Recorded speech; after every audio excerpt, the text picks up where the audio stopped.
Lenin es un ingeniero de Google que viene a compartir con nosotros su conocimiento en una tecnología que de hecho creó Google, que es Kubernetes. Entonces, espero que lo aprovechen, pregunten mucho y conozcan bastante. Muchas gracias, Jaime. Es para mí un gran honor estar de regreso en Dragon Yard. La primera vez que vine fue en 2015, hace casi 10 años. Entonces quedé enamorado de Bogotá, de Colombia, del país, de la gente, de todo. Entonces, como bien dijo Jaime, hoy les voy a hablar de un tema súper importante y súper relevante, sobre todo para la gente que quiere empezar a hacer penetration testing, pruebas de seguridad en lo que son ambientes de nube, ambientes de cloud, infraestructura enterprise o corporativa, que es cada vez más común. Un poco acerca de mí, como Jaime ya me presentó, mi nombre es Lenin Alevsky, soy de México, vivo en California, actualmente soy un ingeniero de seguridad para Google. Además de eso, me encanta contribuir al software libre, tengo un par de proyectos, he trabajado en startups, en empresas grandes, entonces sé un poco de cómo funcionan las cosas en cada una, y además de que me encanta la ciberseguridad, también me encanta la divulgación de seguridad. Entonces, en esta charla tengo tres objetivos para ustedes. Una es que sepan qué es Kubernetes, que puedan contestar la pregunta qué es Kubernetes cuando en sus trabajos les pidan. Además de eso, que sepan cómo atacar Kubernetes en caso de que tengan que hacer alguna auditoría de seguridad.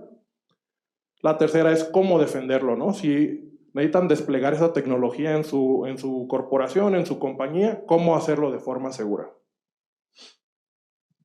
Aquí está un poco la agenda, lo que vamos a hablar es una introducción a Kubernetes, el modelo de amenazas, muy importante saberlo, cuáles son las técnicas más comunes en las que podemos atacar este tipo de infraestructura y después algunas defensas que podemos habilitar como tal, ¿no?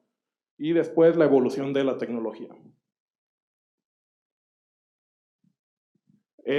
Primera cosa, ¿no? ¿Qué es Kubernetes? Déjenme responder con un ejemplo. Las corporaciones, las compañías hoy en día, su sueño es tener una infraestructura como este tipo, ¿no? Como este diagrama en donde tienen distintos ambientes, tienen desarrollo, tienen QA o testing, tienen producción, son capaces de desplegar mágicamente su infraestructura, todo lo hacen de forma declarativa, es decir, que esto utilizan a filosofías como Infrastructure as a Code, el código es versionado, y hacen todo esto idealmente de forma automática, ¿no? Para resolver esto entramos en temas de orquestación de contenedores, de creación de una plataforma distribuida. Entonces todo esto te lo ofrece Kubernetes, ¿no? Kubernetes usualmente le llaman el sistema operativo del Internet y te permite tener una infraestructura de este tipo, ¿no? Ahora, ¿cómo funciona? Existe lo que se llama el modelo de amenazas de Kubernetes, ¿no? En donde, como bien decía el diagrama anterior, se ve como magia, pero todos sabemos que en la nube, realmente la nube es otra computadora corriendo en un data center, ¿no? Entonces, a grandes rasgos, nosotros podemos dividir en dos tipos. Los master nodes o los control planes y los worker nodes, los nodos no privilegiados, ¿no? ¿Qué pasa si un atacante compromete un master node? El master node corre con privilegios elevados, por lo tanto, es necesario tener estos privilegios para correr operaciones de consolidación de la infraestructura, de validación, de scheduling, de control planes, ¿no? Esto significa que si un atacante controla un master node, automáticamente controla todo el clúster, ¿no? Entonces, esa será como que la tarea número uno que tienen que hacer para asegurar el clúster. Siguiente es, si un atacante logra controlar un contenedor, los que están en azul, el atacante va a tener acceso solamente al código de la aplicación, a los secretos, los tokens que puedan existir dentro de ese contenedor, ¿no? De ese espacio. Existen algunos otros procesos privilegiados que corren en los nodos, en los worker nodes, que si un atacante es capaz de controlar ese proceso e interactuar con ese proceso, automáticamente va a tener acceso a todos los contenedores, todas las cargas de trabajo que se ejecutan en esos worker nodes. Y por aquí está. Esta slide es importante y me la salté, donde hago la distinción entre los dos tipos de nodos, ¿no? Los nodos privilegiados y los worker nodes. Entonces aquí podemos ver, nodos privilegiados tenemos lo que es el Kube API Server, que es la API principal con la que uno interactúa con Kubernetes como developer. Tenemos etcd, que es la base de datos distribuida NoSQL, en donde Kubernetes almacena el estado. Tenemos el scheduler y el controller, componentes muy importantes para la operación de Kubernetes. Y después de eso tenemos los worker nodes, los normales, que es donde van a correr tus aplicaciones. Después de esto les estaba hablando del modelado de amenazas, ¿no? En donde un atacante puede ir escalando privilegios y ganando acceso más y más conforme se va moviendo en la infraestructura. Entonces, hablaba del proceso del kubelet. Si un atacante lo logra comprometer, va a comprometer todos los nodos, todos los contenedores en ese nodo específico. Y si un atacante logra comprometer un nodo como tal, pues puede llegar a tener acceso a todos los secretos de los contenedores que se encuentran ahí, ¿no? Y moverse lateralmente a un master node, ¿no? Que son los de acá arriba. Entonces, con nuevos tipos de ataques existen nuevos estándares. Cada vez que me preguntan cómo comenzar con la seguridad en Kubernetes, yo los mando a los WASP Top 10 de Kubernetes. Es un muy buen punto de referencia para empezar en la organización. Y aquí básicamente lo que hizo la gente de WASP fue consolidar, digamos que las técnicas, los controles principales que un clúster tiene que tener, y vemos cosas como el Kubernetes tiene configuraciones inseguras, existen vulnerabilidades en las imágenes, faltan configuraciones de RBAC, Role Based Access Control. Entonces se los dejo aquí de tarea para que ustedes lo revisen con calma. Pero después de eso, en 2020, investigadores de seguridad de Microsoft empezaron a tratar de mapear todos los posibles ataques que ellos observaban a infraestructura, digamos, corporativa, enterprise, que corría sobre Kubernetes, ¿no? Si están familiarizados con lo que es la matriz de ataque de MITRE ATT&CK, esto es muy similar, ¿no? En donde en lugar de, como tradicionalmente tenemos, por ejemplo, los sistemas Linux, que es acceso a la computadora, aquí sería acceso al clúster, ¿no? El acceso inicial, el primer tipo de técnica es acceso al clúster, ¿no? Y nos lista posibles técnicas.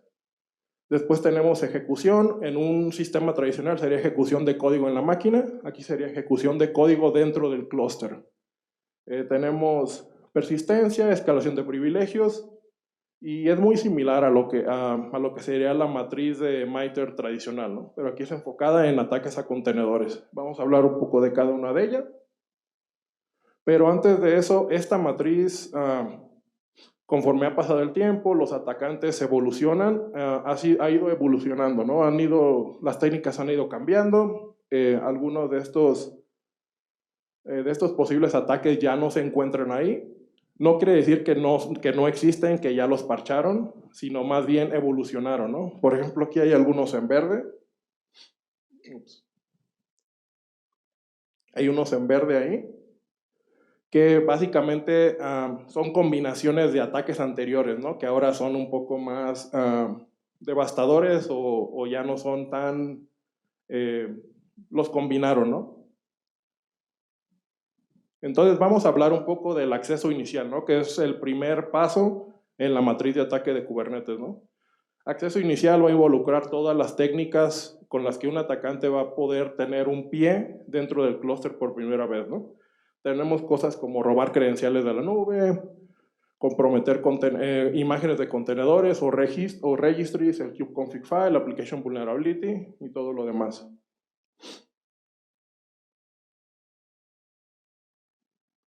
Entonces, la primera, si están familiarizados con Kubernetes y con la nube, pueden saber que si no es que todas las nubes que existen, AWS, GCP, Azure, todas te ofrecen un servicio de Kubernetes manejado con ellos, ¿no? Entonces, eso tiene ventajas y desventajas. Una desventaja que están utilizando los atacantes es que todo el conocimiento de phishing, de scams, pues lo están redirigiendo a tratar de comprometer cuentas de cloud. ¿Por qué? Porque si tú comprometes una cuenta de cloud y esa cuenta tiene suficientes privilegios para controlar un clúster, eso te da un acceso inicial, ¿no? Y hay muchísimas herramientas para hacer eso, ¿no? Como Evil Nginx y cosas de ese estilo, ¿no? Entonces, desgraciadamente, el phishing sigue siendo un método, un vector de ataque bastante importante para comprometer accesos a clusters. ¿Te interesa lo que estás viendo? No te pierdas la oportunidad de asistir al próximo Dragonheart Security Conference, un congreso de hackers que reúne los mejores talentos de seguridad informática en español. Para mantenerte al tanto del evento, regístrate en la URL que sale en pantalla o en esta tarjeta. El siguiente es, en lugar de que un atacante gaste su tiempo tratando de comprometer un clúster, lo que hacen es comprometer imágenes de contenedores, ¿no? Los famosos supply chain attacks o ataques a la cadena de suministros, en donde, por ejemplo, si tú detectas que alguien está descargando imágenes de algún repositorio público como Docker, pues quizás es más fácil comprometer la cuenta de Docker de donde se extraen esas imágenes y después backdoorizar esas imágenes. Y al momento de ejecutarse, ya tendrías código en el contexto del contenedor, ¿no? Entonces, esto está siendo muy popular hoy en día. Y la siguiente forma son las clásicas vulnerabilidades de OWASP Top 10, ¿no? Al final del día, Kubernetes, como bien digo, es una plataforma para crear otras plataformas, crear sistemas distribuidos, y al final del día ejecutan aplicaciones que pueden llegar a tener clásicas vulnerabilidades, como SQL Injection, Remote Code Execution. Entonces, todo el conocimiento que ustedes ya tienen de pentest tradicional, perfectamente lo pueden trasladar a esta área de acá. Y una vez que ustedes ejecuten, por ejemplo, logren ejecución de comandos remotos, ya están dentro del clúster, ¿no? Del contexto del clúster. Para terminar la parte del acceso inicial, tenemos el kubeconfig file. El kubeconfig file es un archivo que contiene credenciales para conectarte a un clúster de Kubernetes. Tiene una llave privada, una llave pública. Entonces, como siempre ocurre, muchas veces los desarrolladores mandan este tipo de archivos a GitHub o a repositorios públicos, y esta es una captura de pantalla real de, me parece que es 2022, en donde cuando yo estaba aprendiendo sobre este tema y busqué en GitHub kubeconfig file, me aparecieron como 100 archivos de configuración, ¿no? Y fui uno por uno a ver si eran válidos, y eventualmente tenía acceso a un clúster como en Taiwán, en algún lugar por ahí. O sea, controlaba infraestructura, básicamente. Ya les hablé sobre Application Vulnerabilities. Y finalmente tenemos interfaces de administración sensibles, ¿no? Que están expuestas, pueden llegar a estar expuestas a Internet. ¿Cómo encuentran esto? Muy fácil, utilizando herramientas como Shodan, o utilizando escáneres y ven que hay algo corriendo en cierto puerto, se conectan desde su navegador. Y generalmente ese tipo de productos o no tienen pantallas de autenticación habilitadas o no soportan mecanismos fuertes de autorización como multifactor authentication o cosas de ese estilo, ¿no? Entonces esto sigue siendo también un gran problema. Ahora nos movemos a la siguiente parte, que es la ejecución de código de Kubernetes. Muchos de estos los cubrí en el punto anterior, como el Remote Code Execution, pero los atacantes realmente no tienen que utilizar herramientas muy sofisticadas. Ellos pueden hacer lo que se llama living off the lane, que significa básicamente utilizar las mismas herramientas que utilizan los desarrolladores. Una de esas herramientas es kubectl, que te sirve para comunicarte con Kubernetes, ¿no? Con la interfaz de Kubernetes. Entonces, una vez que un atacante logró comprometer credenciales, ya sea mediante, por ejemplo, teniendo acceso a una interfaz de Azure o de AWS o de GCP, o robando algunas credenciales, el atacante perfectamente puede ejecutar comandos de Kubernetes, de kubectl, y el primer comando que te da acceso, te da, digamos, una shell dentro de un contenedor, es kubectl exec, ¿no? Similar a Docker, aquí te da acceso a una carga de trabajo, a un contenedor. Después de que estás dentro del clúster, pues el atacante puede llegar a tener acceso a otros servicios que no están expuestos, ¿no? Dentro del clúster. Y esto, como bien digo aquí, se puede lograr de dos formas. Una es un Remote Code Execution, la otra es obteniendo credenciales. Pero una vez que estás aquí adentro, pues ya puedes alcanzar otro tipo de infraestructura, ¿no? Otro ejemplo de esos es muchas veces no puedes hacer exec dentro de un contenedor, pero lo que puedes hacer es desplegar tus propios contenedores, ¿no? Entonces, con el comando kubectl run puedes ejecutar cualquier carga de trabajo siempre y cuando los privilegios te lo permitan. Y puedes hacer desde desplegar un CryptoMiner, si es lo que quieres, o desplegar alguna otra herramienta como VCBox, que trae muchas, es como una navaja suiza, trae muchas otras herramientas para poder continuar con tu movimiento lateral dentro de la infraestructura, ¿no? El siguiente tipo de ataque observado es lo que se llama un patch, donde, por ejemplo, si un atacante quiere ser especialmente sigiloso, quiere evadir detección, digamos, lo que ellos hacen es agregar un contenedor, estos azules de aquí se llaman pods. Ups. Estos de aquí se llaman pods, entonces un pod, una carga de trabajo puede tener muchos contenedores dentro. Ellos lo que hacen es parchar este pod y agregan su propio contenedor malicioso, ¿no? Entonces, desde un punto de vista de una organización que no tenga los métodos de detección adecuados, que no pueda detectar cuando un cambio de este tipo existe y que solo confíen en contar cuántas cargas de trabajo, cuántos servicios tengo corriendo en la nube, ellos van a seguir viendo que tengo 4, ¿verdad? Pero dentro de cada uno puede existir código malicioso que está implantado dentro de la infraestructura. Y después de que un atacante logra tener código de ejecución, quizás lo que él quiere lograr es persistencia, ¿no? ¿Cómo regreso al clúster cada vez que yo quiera? Pues muy fácil, y seguimos utilizando las mismas herramientas que Kubernetes nos provee, ¿no? Por ejemplo, si ustedes están familiarizados con Linux, existe el concepto de los cron jobs. Aquí en Kubernetes también tenemos los cron jobs, ¿no? Que básicamente es el mismo concepto, ¿no? Pero quizás ataques un poco más sofisticados serían cuando un contenedor monta recursos del sistema archivo base, del sistema archivo host, como por ejemplo folders, y un atacante logra tener ejecución de códigos aquí.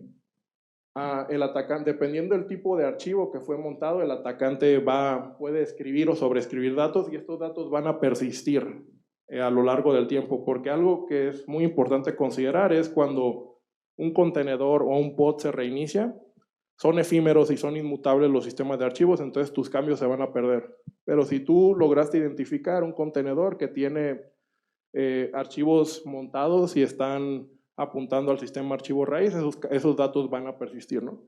Y claro, si tú eres un atacante con credenciales, tú puedes desplegar este tipo de contenedores y de cargas de trabajo. Otro tipo de ataque más sofisticado que hemos observado es el uso de un malicious admission controller. El admission controller es un concepto puramente de Kubernetes, que básicamente es un componente de software que intercepta las llamadas y aplica a reglas de póliza, de validación, pero si nosotros cambiamos el chip a la mente del atacante, esto básicamente es como un man in the middle, pero a nivel de peticiones de Kubernetes. Entonces, un atacante podría desplegar su propio componente malicioso y interceptar secretos, interceptar API keys, tokens, y después enviarlos a un webhook malicioso. Entonces, desde el punto de vista del usuario legítimo, él está desplegando su aplicación normal, pero al final del día lo que va a estar corriendo en Kubernetes podría llegar a ser una aplicación backdoorizada. Continuamos con la cadena de ataque. Los siguientes ataques se enfocan en escalación de privilegios, como ya decía. Ya hablé sobre el hostpath mount, ya vamos a hablar un poco de recursos, acceso a recursos, privilege container y cluster admin. Pero antes de que les cuente, tomemos unos segundos para apreciar este tweet de 280 caracteres, en donde si tú copias esto y lo ejecutas contra un clúster que tú ahorita mismo vas y creas en AWS o en GCP o en Azure, un clúster que no esté bien configurado con los controles de acceso correctos, vas a poder tomar root de la infraestructura, ¿no? Con un simple tweet de este tipo, ¿no? Entonces, tómenle foto y luego lo prueban. No, pero es real. Una pequeña pausa en historia.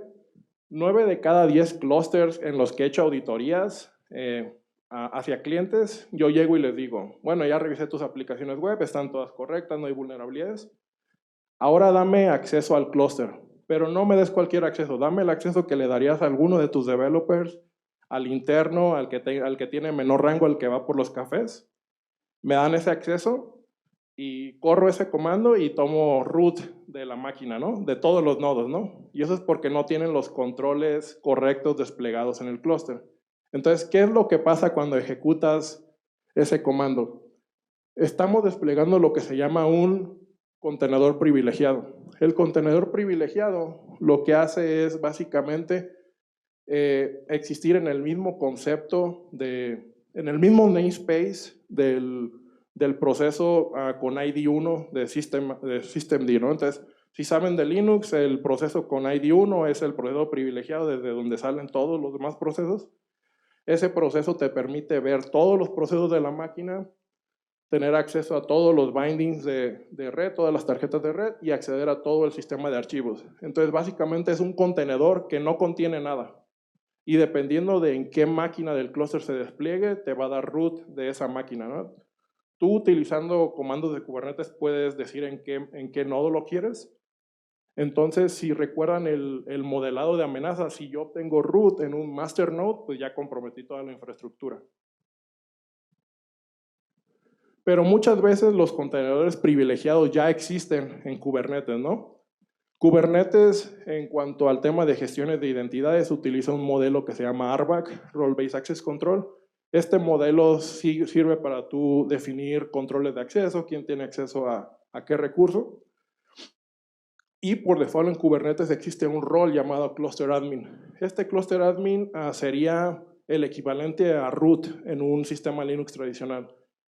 Muchas veces he observado que cargas de trabajo tienen asignada esta identidad, este cluster role admin. Entonces, si un atacante es capaz de comprometer este clúster, extraer el token de identidad y hacer peticiones al master node o a la API de Kubernetes, básicamente es como si fueras admin en Kubernetes. Entonces, lo que quiero que entiendan aquí es el atacante no necesariamente tiene que tener credenciales todo el tiempo, ¿no? Si tú logras comprometer un contenedor con este tipo de privilegios elevados, básicamente puedes escalar privilegios y comprometer el clúster completamente. Ahora hablemos un poco de las evasiones que utilizan los atacantes, ¿no? Quizás en las organizaciones ya tienen un poco más de madurez de seguridad, tienen algunos controles, tienen monitoreo, detección. Los atacantes todavía pueden hacer algo para no ser detectados, ¿no? Algunas de esas cosas pueden ser como en Kubernetes, cuando tú despliegas cargas de trabajo que tienen múltiples réplicas para escalabilidad, Kubernetes lo que hace es tomar el nombre y asignarle un sufijo. Entonces, yo, por ejemplo, como developer normal o como DevOps, puedo tener un servicio que tiene 3 réplicas y se va a ver de esta forma. Y un atacante puede básicamente crear su propio servicio con su propio nombre y que siga un poco el mismo formato. Entonces, de nuevo, si no tenemos los controles adecuados, el monitoreo adecuado, si solamente confiamos en listar los pods que están corriendo, para la persona, el ingeniero promedio, pues él va a ver, todo se llama igual, ¿no? Todo está bien. Entonces, esto lo han hecho también muchas veces los atacantes en el pasado. Y aprovechan la forma en que Kubernetes funciona.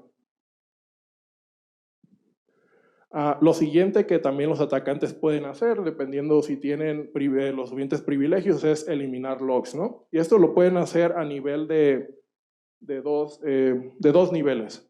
Una es, por ejemplo, si el atacante tiene los suficientes privilegios para ejecutar kubectl delete logs, el atacante puede básicamente eliminar todos los logs de todos los contenedores y todos los eventos. En Kubernetes, cada vez que ocurre una operación, se crea un evento. Estos eventos son muy importantes a la hora de, por ejemplo, del análisis y la respuesta a incidentes. Entonces, si comprometen tu clúster y el atacante eliminó los logs, va a ser muy difícil que pueda hacer algo, aparte de que, si no es que no mandaste los logs a otro lado, ¿no? Si los logs existían ahí y ya no están, pues no puede hacer nada. Por otro lado, si un atacante compromete un nodo, él simplemente lo que puede hacer es eliminar toda la carpeta de logs y esto va a incluir todos los logs de los contenedores y los eventos también. Entonces, básicamente te da el mismo resultado. Vas a dificultar el trabajo de las personas de respuesta a incidentes.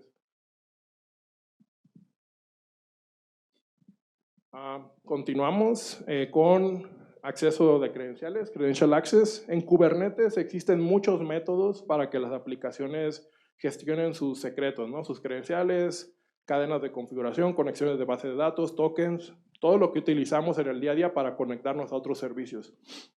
Entonces, como atacante, muchas veces lo primero que haces es cuando comprometes un contenedor o un pod, como bien decía, automáticamente tienes acceso a todo lo que este contenedor tenga, ¿no? Ya sea en variables de entorno, en archivos de configuración.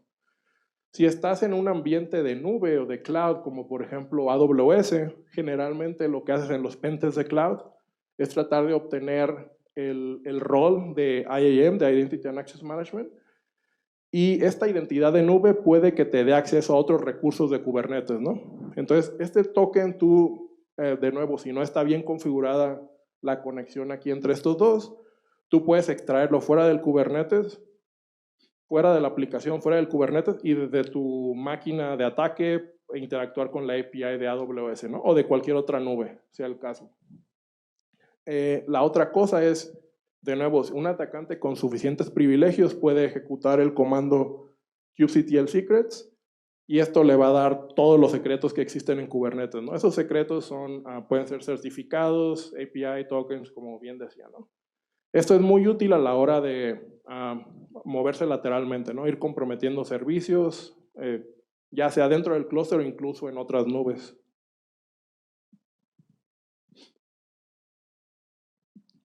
Y continuamos con la etapa de discovery, que es la etapa en donde ya que estás dentro del clúster quieres ver qué más hay, ¿no? ¿Qué otros servicios pueden existir, son vulnerables para moverte lateralmente? En esta etapa, generalmente el atacante ya está dentro del clúster y aquí tú puedes utilizar todo tu conocimiento tradicional de network hacking, ¿no? Puedes utilizar las herramientas convencionales como Nmap para enumerar todos los servicios que existen dentro. Muchas veces, como les decía, desafortunadamente las compañías siguen pensando en el modelo antiguo de seguridad basado en perímetros, en donde lo que te provee seguridad es básicamente un segmento de red.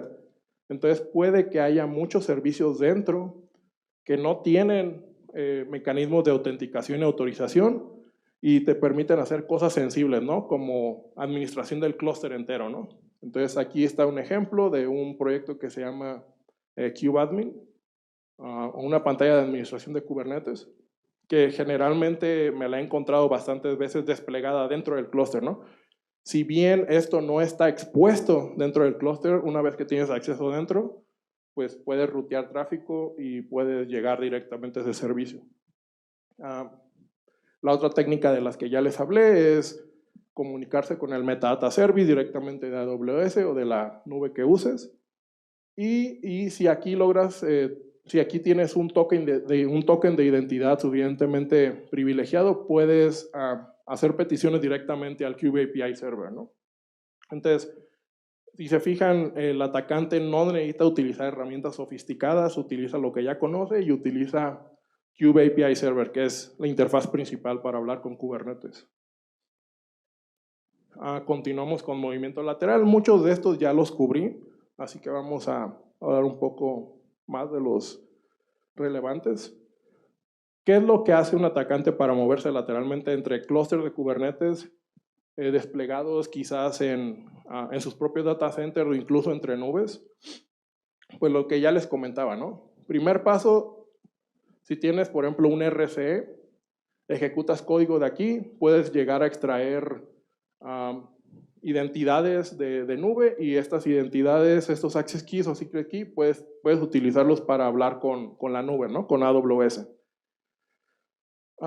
Si tienes credenciales de Kubernetes para poder hacer kubectl get secrets, el atacante puede hacer eso. O si un atacante compromete un nodo directamente, de aquí puede extraer todos los secretos que existen en ese nodo, y entre esos secretos puede que haya tokens para autenticarte contra servicios en la nube, ¿no? También de GCP, de GCS y todo eso. Entonces, si se fijan, mucho de esto es, mucho del pentesting de Kubernetes es comprometer de forma tradicional servicios, y después de estos servicios empezar a atacar infraestructura. Y después de que atacas infraestructura, el siguiente objetivo es comprometer las cuentas en la nube, ¿no? Generalmente eso es lo que espera un cliente cuando te contrata para hacer un pentest. Ya casi acabamos con todas las malas noticias de Kubernetes. La siguiente es la recolección, ¿no? Como bien decía, a veces el atacante se va a enfocar mucho en atacar aplicaciones y el clúster, pero los registries, las plataformas que hospedan las imágenes de Kubernetes siguen siendo muy importantes. ¿Por qué? Porque las imágenes pueden llegar a contener vulnerabilidades, pueden llegar a contener secretos, variables de entorno hardcodeadas. Entonces, un atacante cuando compromete el clúster y ese clúster descarga imágenes de un registry privado, generalmente va a tratar de obtener las credenciales para después descargar todas las imágenes y hacer un análisis contra las imágenes, ¿no? Entonces, es una forma más en las que el atacante puede hacer recolección de información. Y finalmente el impacto, ¿no? ¿Qué es lo que puede llegar a pasar cuando un atacante hace cosas malas en tu clúster? Lo más sencillo es destrucción, pérdida de datos, ¿no? Destrucción de información. En Kubernetes existe un concepto que se llama los persistent volumes, que es para las aplicaciones que utilizan un state, un estado, generalmente necesitan almacenar información en algún lugar, ¿no? Ya sea en un volumen local o en algún volumen de red. Entonces, en Kubernetes puedes hacer kubectl delete PVC o PV. Si no está bien configurado, si no hay una póliza de retain, Kubernetes automáticamente va a eliminar esos datos, ¿no? Y esto pasa, es muy común, ¿no? Y no es muy común, incluso no es común que pase por un ataque, puede llegar a pasar más por un descuido. De la misma forma, el atacante puede eliminar los logs y los eventos, dificultando así las tareas de investigación. Los atacantes también pueden aprovechar los recursos de tu clúster, ¿no? Resource hijacking, minar criptomonedas, torrents, y finalmente también pueden ocasionar denial of service, ¿no? Esto es tan fácil como simplemente eliminar un servicio de Kubernetes, lo que va a ocasionar que el tráfico no se rutee al pod o al contenedor deseado, ¿no? Entonces, desde el punto de vista de los clientes externos al clúster, la infraestructura o la página o la aplicación se va a ver como que está caída, ¿no? Entonces, es muy problemático.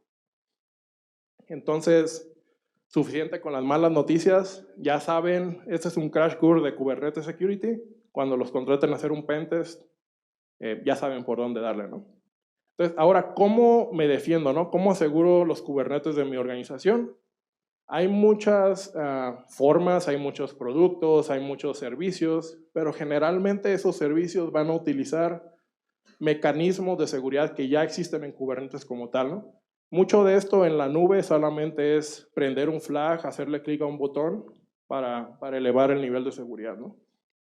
La primera cosa que puedes hacer, por ejemplo, para prevenir un poco o mitigar un poco el riesgo de denial of service, tú puedes configurar en tus cargas de trabajo lo que se llama límites y requests, ¿no? Estos límites te van a permitir configurar un número máximo de consumo de CPU y de memoria para que de esa forma una carga de trabajo comprometida que empiece a consumir todo el CPU de una máquina o toda la memoria RAM no impacte en la experiencia de las otras cargas de trabajo, ¿no? Entonces, esto lo haces a nivel de la carga de trabajo y te va a permitir estar un poco más seguro, ¿no? En cuanto a hijacking. El siguiente mecanismo de seguridad es... excelente, gracias. Una de las razones por las que las compañías quieren tecnologías como Kubernetes es por un concepto de nube que se llama elasticidad. La elasticidad es la capacidad de incrementar tu poder de cómputo, tu poder de infraestructura de forma dinámica, dependiendo de la carga que recibes, por ejemplo, número de peticiones, número de usuarios activos, todo ese tema, ¿no? Entonces, en Kubernetes existe lo que se llama Horizontal Pod Autoscaling, que si alguien te está haciendo un denial of service, te va a permitir actuar de forma automática e incrementar el número de réplicas, ¿no? Pero aquí, ojo, como en el mundo de la seguridad evoluciona, ya ahora existe lo que se llama un denial of wallet. No sé si están familiarizados con el concepto. El denial of wallet es un atacante que generalmente va a tener muchísimos más recursos que tú, te va a obligar a que esto escale de forma infinita. Entonces, la cuenta que te va a llegar de AWS, prepárate para eso, ¿no?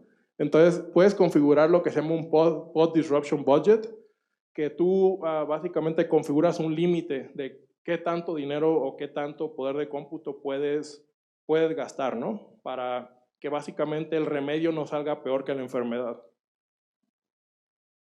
El siguiente concepto de seguridad, y esto yo lo considero la primera línea de defensa en Kubernetes en las cargas de trabajo, es configurar el Security Context. Security Context te va a permitir definir el nivel o el usuario con el que se va a ejecutar la carga de trabajo.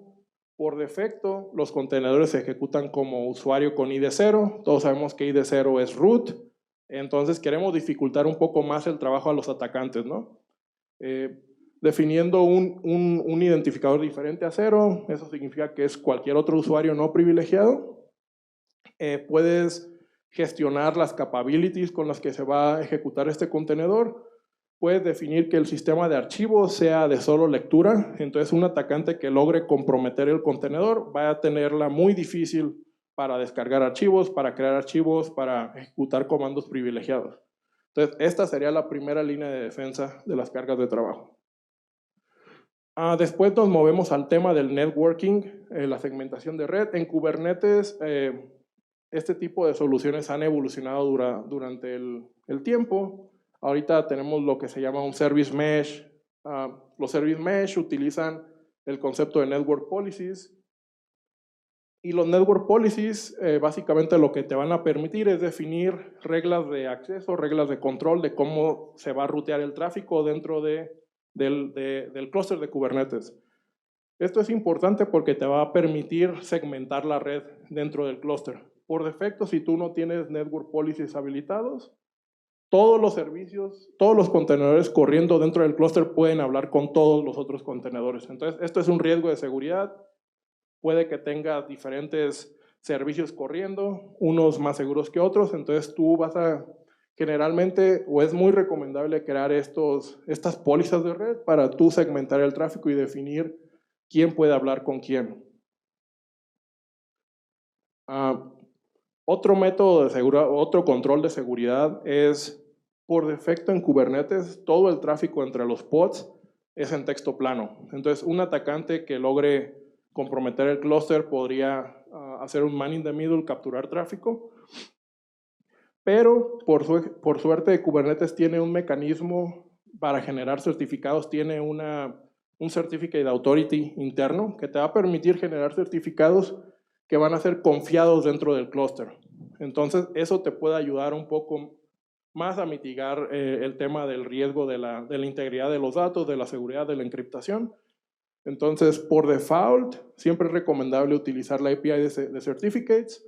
Existen otros Third Party Services como Cert Manager que te van a ayudar vamos a regresarnos, te van a ayudar a básicamente automatizar toda la gestión de certificados, ¿no? La renovación, la generación y todas las cosas que muchas veces son tediosas a la hora de gestionar estos certificados. Y si ya te sientes un poco más aventurero, puedes tratar de implementar lo que se llama un Service Mesh. Hay bastantes soluciones para eso, como por ejemplo Istio o Consul, que lo que te van a permitir es tener un nivel de seguridad a nivel de la capa de red, que te va a dar no solamente encriptación, sino te va a dar monitoreo, te va a dar telemetría y todos esos datos que son muy importantes a la hora de la respuesta a incidentes. Continuando con el tema de la encriptación, eso fue encriptación en tránsito, ahora vamos a ver encriptación at rest. Todos los secretos o los recursos que tú creas en Kubernetes, como decía al inicio, se almacenan en una base de datos no distribuida que se llama etcd. esos datos están almacenados de forma, digamos, insegura, por no decir que es en texto plano. Entonces, es posible que tú, mediante configuración, definas qué tipo de datos quieres que se encripten en REST y a Kubernetes lo va a hacer, ¿no? Eso agrega una capa extra de seguridad, pero después tienes que pensar un poco más en cómo proteger esa llave privada, ¿no? Esa secret key. Generalmente, si tú utilizas Kubernetes en la nube, por ejemplo en GCP, en Azure, esto es muy fácil de hacer y tienen integraciones nativas con sus KMS o con sus mecanismos de manejo de llaves criptográficas. Y ojo, un paréntesis aquí, esto solamente te va a encriptar los datos de Kubernetes como tal. Si tú quieres llegar a encriptar los datos de tu propia aplicación, para eso necesitas otra solución aparte, ¿no? Necesitas el KMS o necesitas otro mecanismo. Esto es solamente para Kubernetes. Siguiendo, uno de los conceptos más importantes es la gestión de identidades, el Role-Based Access Control, como bien decía. Kubernetes utiliza un modelo de roles en donde tú puedes definir qué poderes tiene este rol, en qué namespace va a existir, y básicamente hay de dos tipos, ¿no? Roles a nivel de namespace y roles a nivel de todo el clúster. Entonces, estos roles estaban muy relacionados con un mecanismo de seguridad que se llaman los Pod Security Policies, que ahorita ya están deprecados, pero lo sigo mencionando porque hay muchísimas organizaciones que siguen corriendo versiones de Kubernetes que ya no son soportadas, que utilizan este mecanismo de autenticación, los Pod Security Policies, que básicamente te sirven para definir reglas en las cuales, reglas que todas las cargas de trabajo que tienen que seguir para poder correr, ¿no? Y si no las siguen, pues Kubernetes va a rechazar la petición, ¿no? Déjenme darles un ejemplo. Digamos que queremos mitigar el riesgo de los pods privilegiados. Los pods privilegiados podemos empezar creando una póliza restrictiva, y creo que ya viene el siguiente speaker, me voy a apurar. Creando una póliza restrictiva en donde vamos a atarla con un cluster role que va a aplicar a todo el ambiente, ¿no? Entonces, la siguiente vez que alguien intente desplegar ese pod privilegiado, Kubernetes lo va a frenar y le va a dar un error, ¿no? No va a poder hacer eso. Entonces, una alternativa un poco más moderna son los admission controllers, en donde son un poco menos flexibles, pero más fáciles de utilizar. Te van a permitir definir 3 niveles de seguridad: privilegiado, baseline y restrict. Y si tú quieres customizar esto, vas a poder hacerlo con los webhooks. Hay bastantes opciones tier party como Gatekeeper, Caverno o JS Policy que te permiten hacer pólizas de forma más granular, ¿no? Más complejas. Tenemos los audit logs, tenemos la forma de jardenizar el clúster de Kubernetes. Generalmente no exponga directamente los nodos, directamente a internet, protege el kubelet, habilita TLS y encriptación en REST para etcd y utiliza autenticación de tier party, ¿no? Entonces, ya para terminar, les comentaba al inicio, ¿no? Quiero que se lleven 3 cosas. ¿Qué es Kubernetes? Que tengan una idea a alto nivel de qué es Kubernetes, que sepan cómo atacar Kubernetes, y si el día de mañana en sus organizaciones les piden que desplieguen esta tecnología, que sigan estos 10 pasos. Esto significa no despliegues imágenes de registros en los que no confías. Eso es equivalente a descargar código de alguien más y ejecutarlo en tu infraestructura. No almacenes datos sensibles en Kubernetes porque, como les decía, por default no está encriptado. Habilita encriptación en tránsito, utiliza la API de generación de certificados. Siempre que puedas enforza security context, es la primera línea de defensa.